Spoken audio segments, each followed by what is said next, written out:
Olá, sejam bem-vindos e bem-vindas a mais um CESP Entrevista.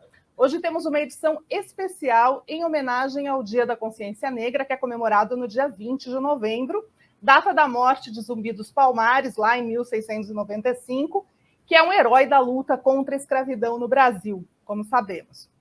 Obviamente, a batalha contra o racismo e a desigualdade precisa ser tarefa diária, constante e incansável.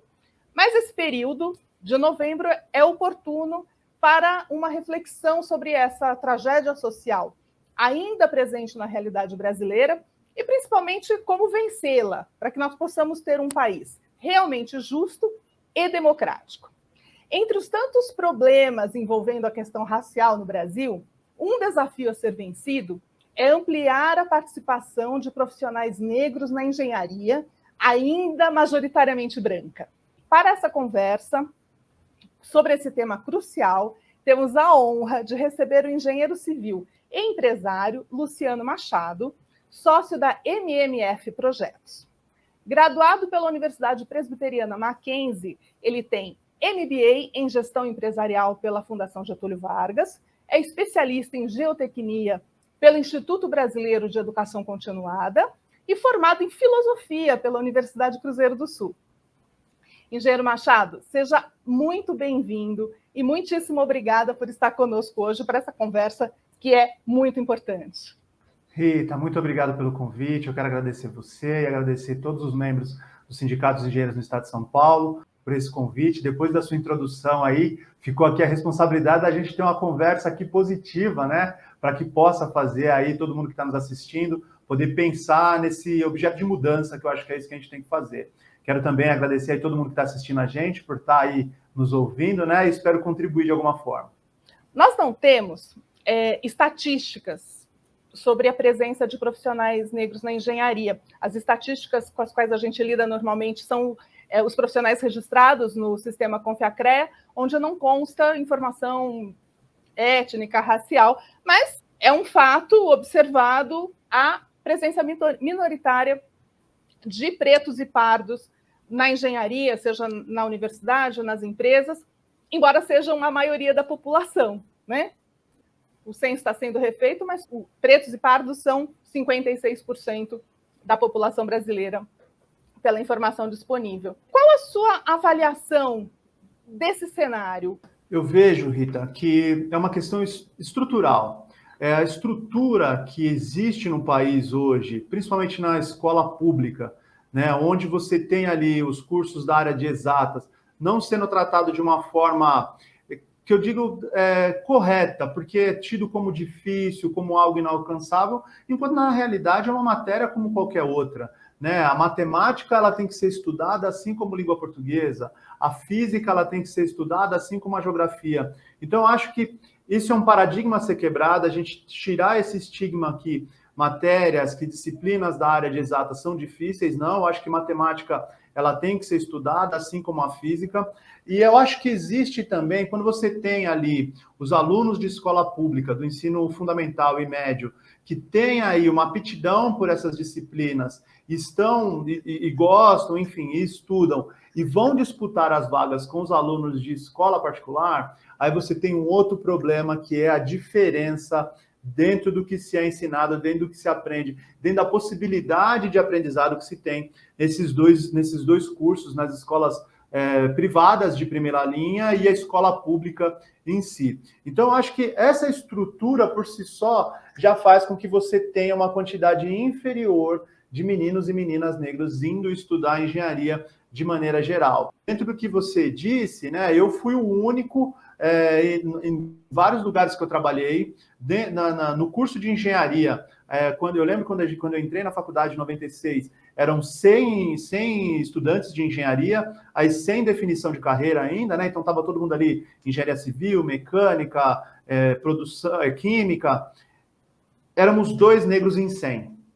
Éramos 2 negros em 100. Então, o problema é que não existe estímulo para que se vá, ou você não tem preparação para que se vá estudar engenharia. Eu estudei em escola pública até chegar na universidade, então teve muita matéria que, por exemplo, na área de física, né, a matéria de espelhos, por exemplo, eu aprendi na faculdade, eu não tinha tido no colégio. Então, eu acho que esse degrau, essa diferenciação do estudo das áreas de exatas na escola, no ensino fundamental e médio, ele precisa ser melhorado na escola pública para que a gente possa ter um número maior de alunos e ter o estímulo também, por que não, para poder se fazer o curso de engenharia. Eu sempre costumo dizer, quando a gente trata nessa pauta, Rita, que nós, né, que a comunidade negra ela é descendente dos construtores das pirâmides, dos engenheiros que fizeram as pirâmides. Quer dizer, a engenharia ela está no nosso DNA. A gente não pode perder isso, a gente tem que continuar, e casos brasileiros como os irmãos Rebouças, quer dizer, que dizem que a gente tem uma tradição em engenharia, uma tradição de fazer, inclusive, infraestrutura no Brasil. A gente contribuiu muito por isso, e aí os irmãos Rebouças, nesse caso, que quantas ferrovias, quantas rodovias, eles não participaram dos projetos e da construção. Então, acho que é uma retomada que a gente precisa fazer, uma retomada importante, e levar essas crianças, esses jovens, esses meninos e meninas para os bancos escolares, não só da engenharia, mas de todas as carreiras de exatas, de maneira geral, que é importante. A gente não pode ter metade da população não olhando para isso como uma possibilidade. A gente precisa aí de uma revolução na educação pública e talvez de outras ações de justiça social, de distribuição de renda, para melhorar toda a situação econômica do país, para esse combate ao racismo, de um modo geral, e no específico que a gente está falando aqui, de ter mais profissionais negros na engenharia. Essa é uma tarefa do país que está aí posta e que é complexa, né? Como é que se avalia essa questão? Rita, é uma tarefa que está posta, é complexa e é urgente. Existe a urgência.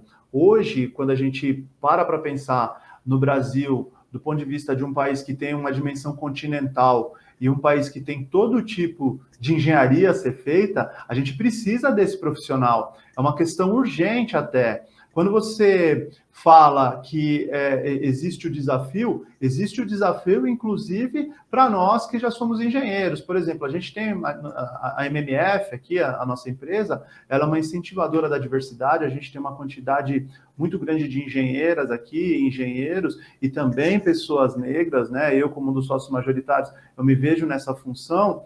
Então, quando você fala, né, da complexidade, mesmo na questão das cotas, mesmo tendo a questão das cotas, o fato de que a estrutura afasta esse jovem dos cursos de exatas, você também tem uma escassez de negros na engenharia. Então é importantíssimo que a gente tenha essa retomada. E o que eu vejo, o que a gente sente aqui nessa urgência? O resultado que se tem com pessoas negras. Então, voltando aqui desde o início da nossa conversa, né? Você tem toda uma dificuldade até você chegar no banco escolar. Então, é algo que você já aprende a lidar, né? Com buscar essa oportunidade, então criar essa oportunidade. Você passa por essa etapa, você se forma, e aí depois é um outro desafio você conseguir uma oportunidade de trabalho dentro da área da engenharia que você procura, que você busca, porque você para pensar em engenharia civil, mas a engenharia civil é muito vasta, né? Eu, por exemplo, sou engenheiro civil e sou engenheiro geotécnico. Aí você tem os engenheiros que são de estrutura, você tem o engenheiro que vai fazer geometria, enfim, são áreas extremamente diversas. Quando esse profissional, agora já formado, essa profissional negro, encontra uma oportunidade e recebe essa oportunidade, ele não perde. Ele já está vindo num aprendizado de não perder a oportunidade e de estar sempre criando oportunidade e se superando, seja para passar do ensino fundamental e médio e entrar numa faculdade e depois para concluí-la, porque o curso de engenharia ele é um curso que você precisa de muita dedicação, principalmente nas faculdades que têm aí um renome, que são mais exigidas do aluno, né?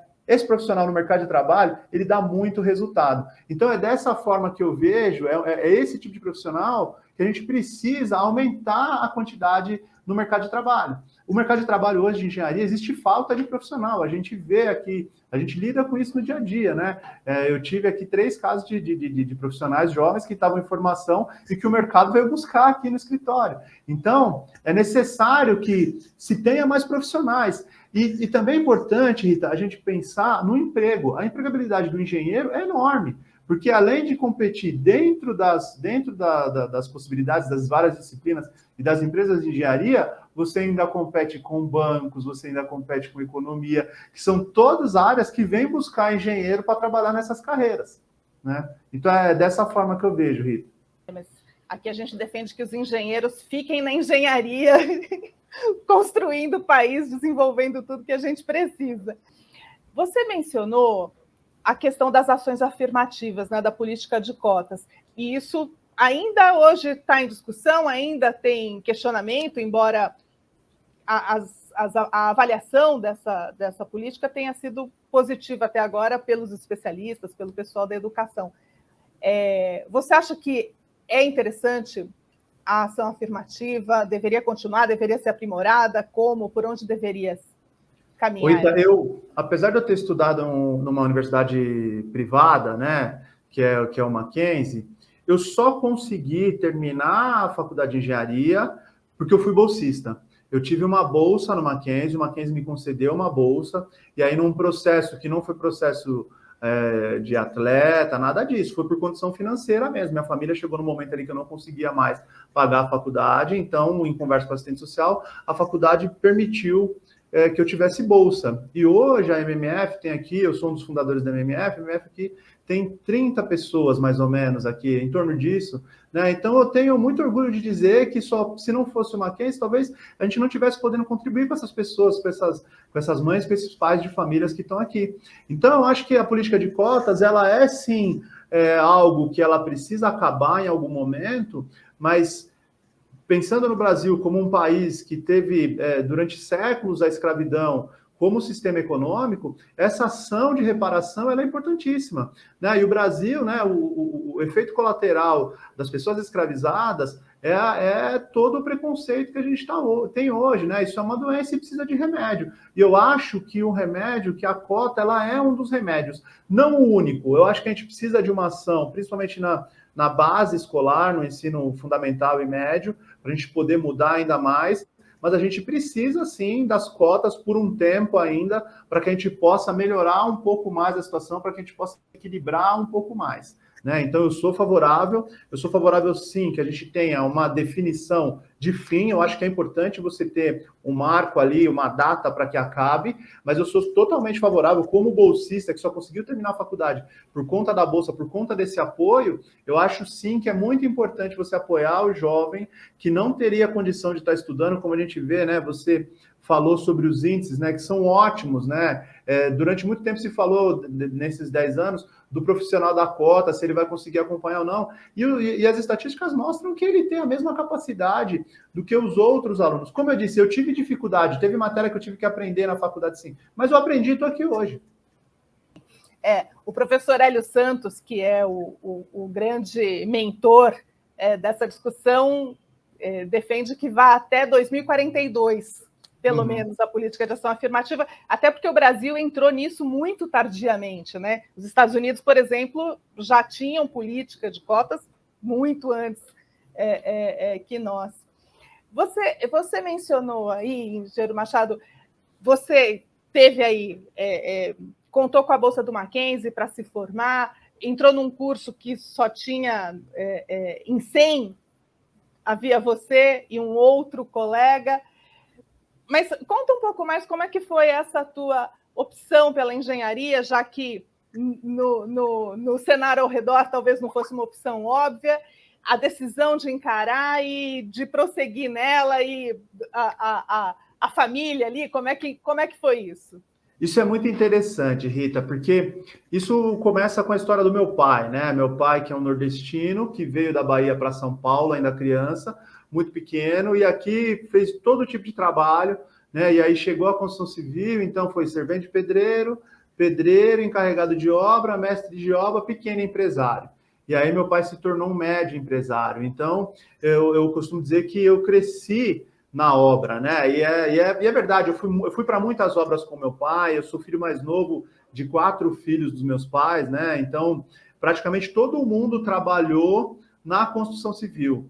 E nenhum é engenheiro, né? Ninguém era engenheiro. Eu sou mais novo, ninguém era engenheiro. Então, Meu irmão mais velho é economista, analista de sistema, o do meio é arquiteto, minha irmã é advogada, né? E eu acho que meu pai foi o grande incentivador de eu ir fazer engenharia. Meu pai quebrou assim que eu entrei na faculdade, ali depois do Plano Collor, né, nos anos 90, eu entrei em 96, né? E por isso até essa situação que eu precisei de bolsa, quer dizer, a família teve ali depois do Plano Collor uma situação financeira muito difícil, mas meu pai foi o grande incentivador, tá ali na obra, foi o que me motivou a me tornar engenheiro, né? E eu tenho, volta e meia, eu tenho esse privilégio de ouvir meu pai falar que sente orgulho da minha carreira.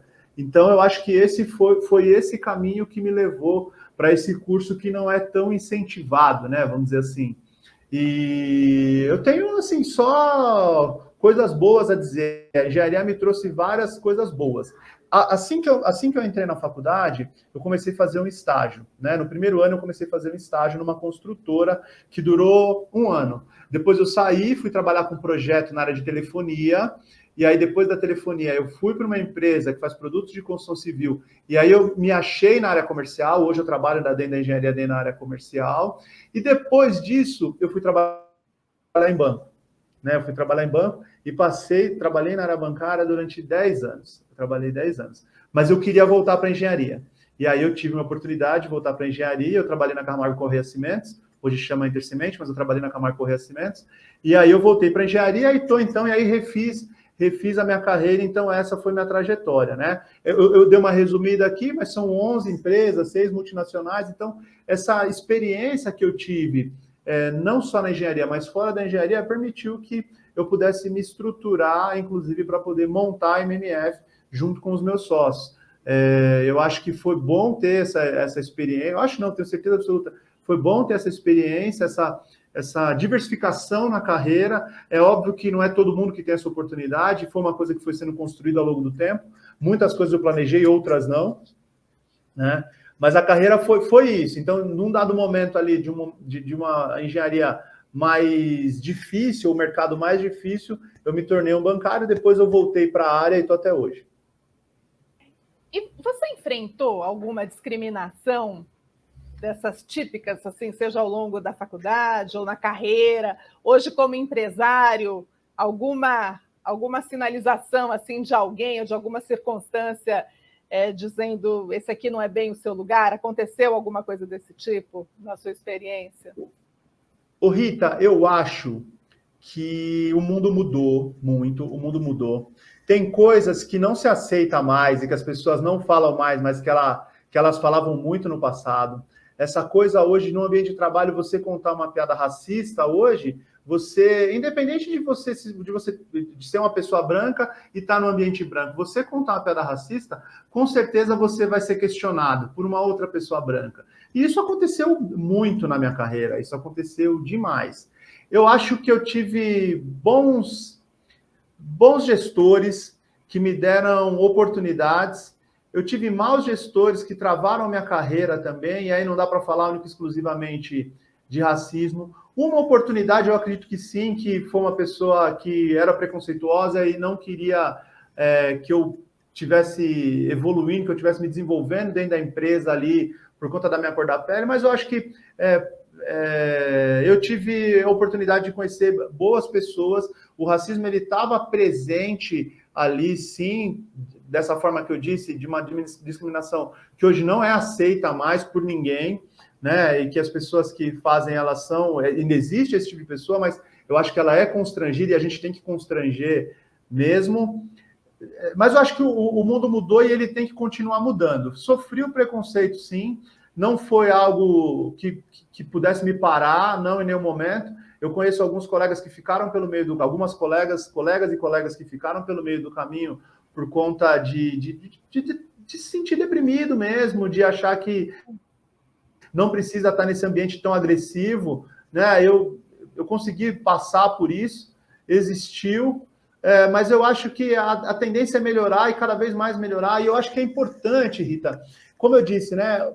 Do ponto de vista de resultados, as empresas precisam de resultados e a diversidade ela traz resultados, a gente tem as provas nos números aqui da MMF.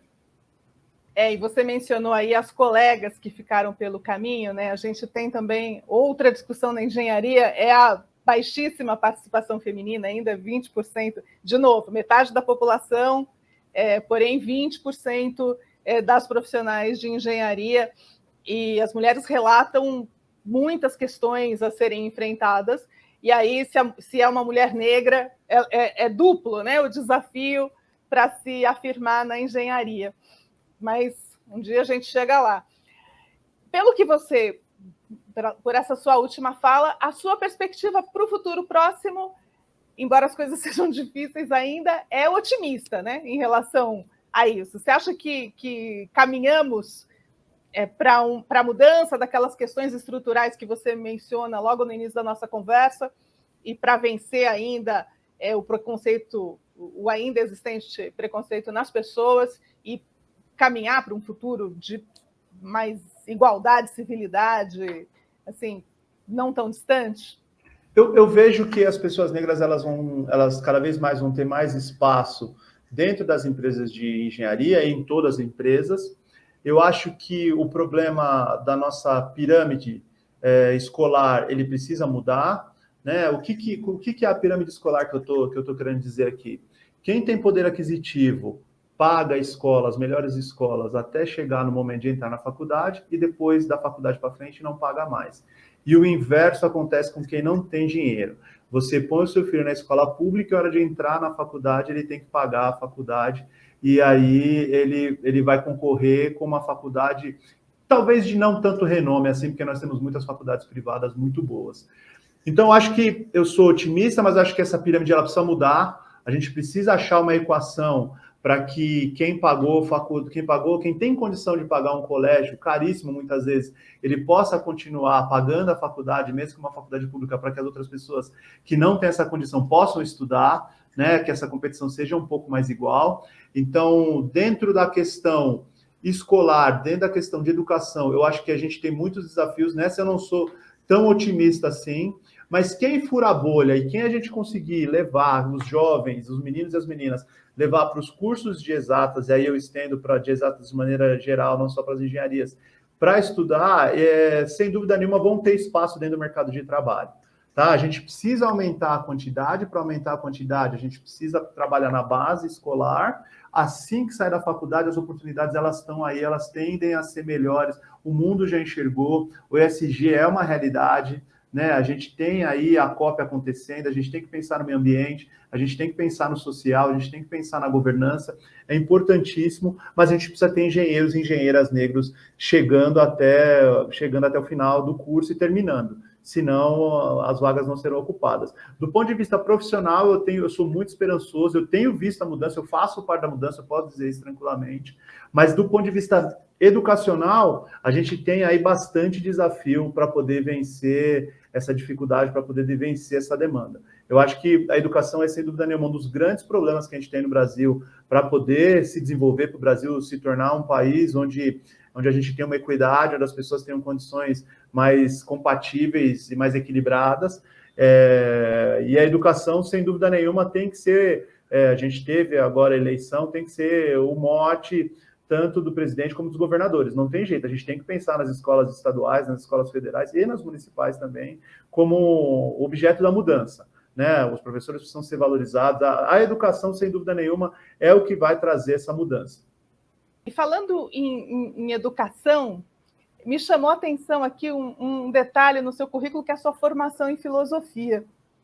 Hoje existe uma grande discussão sobre a necessidade de aproximação entre a engenharia e as ciências humanas para que os engenheiros tenham aí uma formação mais completa e que os habilite a tratar aí dos problemas complexos e tenham também uma compreensão melhor da sociedade e tudo. Como é que foi essa sua decisão de estudar filosofia depois de ser engenheiro? Os cursos que eu fiz, Rita, eles foram muito pensando na carreira, assim. Então, eu fiz engenharia, né, numa faculdade importante, que é o Mackenzie, depois eu fui fazer um MBA em gestão de empresas na FGV, e aí, agora já trabalhando dentro da área de engenharia de infraestrutura e com bastante geotecnia, eu fui estudar geotecnia, e aí, já com a MMF acontecendo, depois a gente fundou a MMF em 2014, eu queria fazer algo para o meu gosto, assim, algo por prazer mesmo. E aí eu fui fazer filosofia, e que eu achei que ia ser um curso tranquilo, que eu ia levar na boa, e veio a pandemia. Eu me formei no meio da pandemia. Então, fazer filosofia, trabalhar a partir de casa e estar estudando foi um desafio. O curso de filosofia ele foi muito mais desafiador do que eu imaginei que ele seria, e ele foi importantíssimo nesse ponto que você tocou.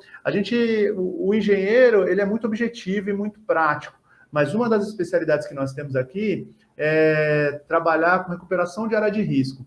E na área de risco você precisa pensar nas pessoas, você precisa pensar em quem está em risco, você precisa pensar na comunidade, você precisa pensar num projeto que seja mais humanístico, que vai agradar, que vai possibilitar trazer uma qualidade de vida para as pessoas tenham uma qualidade de vida maior, e só a engenharia não te dá isso. A engenharia ela vai te dar a melhor relação econômica, a melhor relação, melhor custo-benefício, né? Uma solução de custo-benefício. Muitas vezes o custo-benefício ele não vai atender uma necessidade humana. Então, acho que a filosofia, no meu caso, se encaixa nisso. Isso é algo que eu tenho olhado muito. A área de risco é uma paixão que eu tenho trabalhado aí. Eu acho que a gente tem que ter política pública para isso. Eu acho que a gente precisa pensar, e quem está me fazendo pensar nisso, com certeza, não é a engenharia. Com certeza é a filosofia que está trazendo esse olhar para o outro, me colocar naquele lugar, ver aquelas pessoas, né? Eu tive a oportunidade recentemente de participar de um TEDx, e foi nessa base que foi a minha fala, nesse tema, né? O meu tema era o que o verão significa para você, e junto com o verão a gente tem uma série de pessoas que acham que sentem, né? Que acham, elas sentem isso no dia a dia, que junto com o verão vem as chuvas, e com as chuvas vem medo e dor, e deslizamento, enchentes, alagamento. E eu acho que a gente tem que pensar nisso e tem que sair desse lugar de único exclusivamente de fazer cálculo e de fazer engenharia. A gente tem que pensar na humanidade, e a filosofia tem feito isso comigo. Graças a Deus eu tenho tido essa oportunidade de pensar nas pessoas e não só nos números, não só em resultado, porque quando você perde uma vida, quanto vale? Eu acho que não tem como mensurar isso. Eu acho que esse é o ponto que a filosofia tem trazido aí para o meu dia a dia. Engenheiro Machado, eu agradeço muitíssimo a sua disponibilidade, a sua atenção, a sua disposição de conversar conosco sobre esse tema que é muito importante. Muito obrigada mesmo. Desejo muito sucesso no prosseguimento da sua carreira, da MMF, de todos os projetos que você vai liderar e dos quais vai participar aí ao longo ainda da sua carreira na engenharia. Rita, obrigado pela oportunidade. Eu acho que a gente tem que conversar, eu acho que é o nosso papel, estar no dia a dia falando com as pessoas, trocando ideias e tentando fazer o Brasil ser um país melhor, e trazer equidade para que as pessoas possam ter mais qualidade de vida. A gente tem que pensar, eu acho que sem dúvida nenhuma o social é uma fronteira que a gente tem que atravessar, e a gente tem que melhorar essa questão, e é sempre um prazer poder trocar essa ideia e falar com colegas, né? Falando aqui no Sindicato dos Engenheiros, eu acho que é uma oportunidade enorme. Você disse da honra, e eu que estou honrado aqui de ter recebido esse convite, espero ter contribuído de alguma forma. Precisando, conte comigo, é só chamar. Contribuiu muitíssimo. Muito obrigada. E muito obrigada também a você que assiste a mais esse CESP Entrevista, hoje numa edição especial sobre um tema fundamental para a transformação do Brasil num país justo, democrático, de verdade. Vamos todo mundo focar nesse objetivo básico de combater o racismo e a desigualdade no Brasil. Até a próxima.